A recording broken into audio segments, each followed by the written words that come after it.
Hello everyone, it's Jeremy with JMed's Brick Clicks. If you're new to the channel, think about subscribing. We got a lot of cool stuff here. We're getting ready to start building a big Lego city. Today, we're looking at my haunted house, the set that came out nearly 10 years ago. But more importantly, because everybody kind of has this set, or a lot of people do, and they just leave it like that. The bigger custom thing here is the tree and my entire cemetery and basically fenced in yard around this thing. Close up the doors. We'll open them back up in a minute. And I'll give you guys the grand tour. So, hope you enjoy it.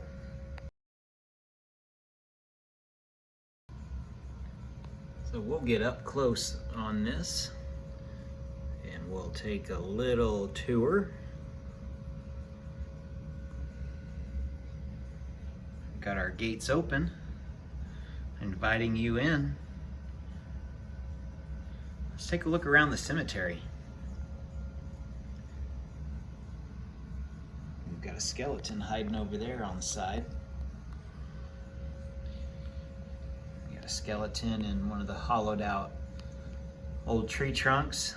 I think those are in the old Native American sets and Western sets. So I used two of the hidden side sets, the graveyard sets. That's why the red piece is still there, and that's why our skeleton has some funky neon yellow or neon green hair and the other headpiece. I just left them there. My little crypt, that's what I'm going to call it. That's one of the ornaments from this year. And I did this whole thing on a mill's plate just so I could make this one grave, have an open grave, and you can see the mound of dirt beside it. Really, that's the only reason that it's there. Everything else is pretty much the same level.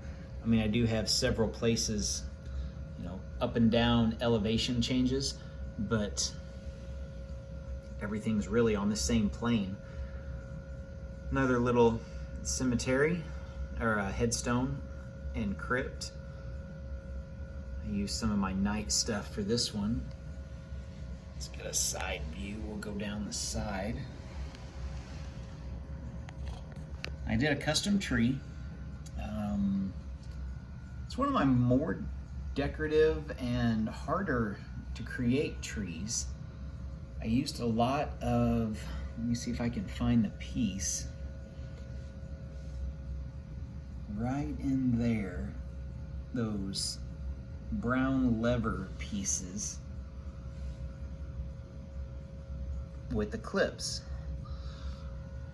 just to get that different angle look on them, or when you look over the top, it's not just a generic looking tree. We're going to spin this a little bit,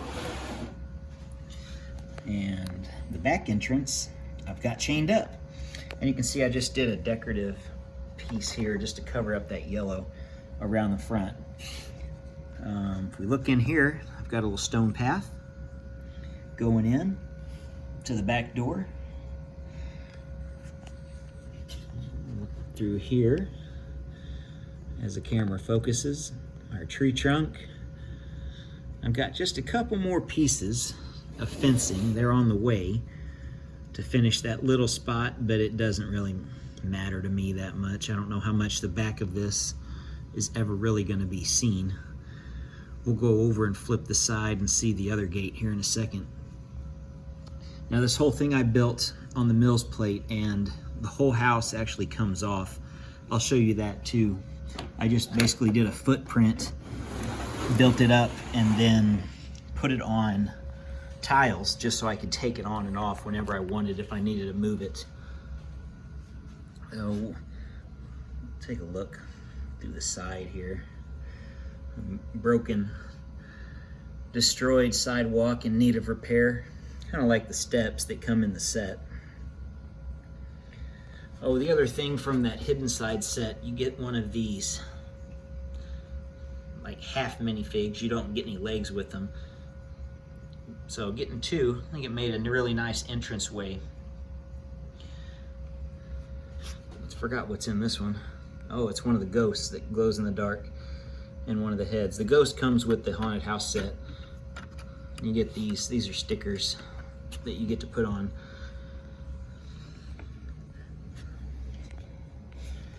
And then our other side here, I had the gate pieces, so I might as well use them. Just kind of a back hidden entrance way to it. So that's what we got for my haunted house design. I'm gonna zoom back. I don't know, what do you guys think? I've seen other ones out there, it's similar. Some where they just leave the house and the street right up against it and then do a cemetery kind of beside it. I've seen some, this is on a 48 by 48 gray base plate. I've seen some, and I'd consider doing 4 32 by 32 plates and put the house pretty similar to where it is.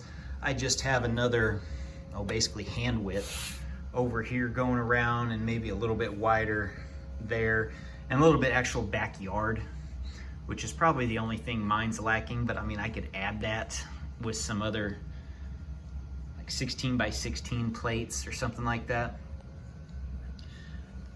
That's probably, I don't know, it might be what I do.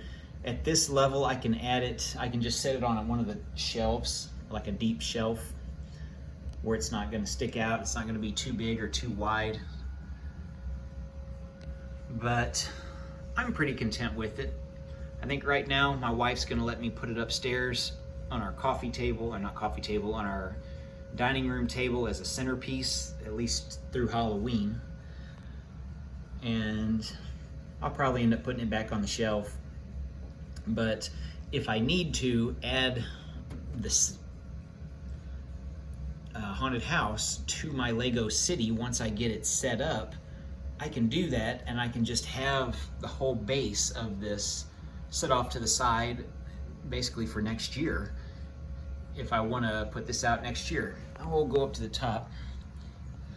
I've stuck Batman up there because I don't have a place for him right now. I'm working on a bat project, and I just wanted to set him there. I didn't want to get his cape all screwed up, so that's why Batman's on the roof. October, Bricktober, kind of, it's also the, seems to be the season when Lego releases Batman stuff. Kind of goes with it. So that's why Batman's on the roof. So let me get this taken off, and we'll look at the base and see what it looks like underneath.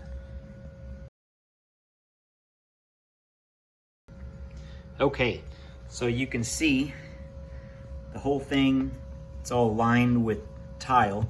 I got supports in the center, and I think the entire thing is only just those two studs there and those two studs there, as I show off my nice and nifty flannel shirt. It's only held together with 4 studs. The whole thing is totally solid, so it doesn't bend, so that's not really a problem. But what we can do here, I can give you a better look at my tree. We go up. I really am very happy with the design of this tree. Say hi to Frankenstein in the background. But when you look from this angle, you can kind of see a little bit of the house just fits perfectly around that. And you can see my like 4 or 5 pieces of missing fence that I need to get.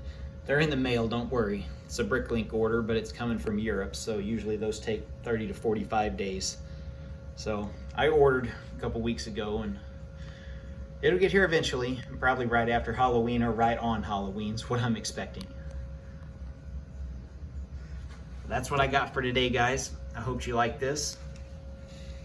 There's my haunted house over here. And open it up. You guys, I don't know if anybody ever shows the inside of it. If you guys like this video, click the like button. Maybe think about subscribing, who knows? I'd appreciate it. I'd love to show you more stuff if you stick around.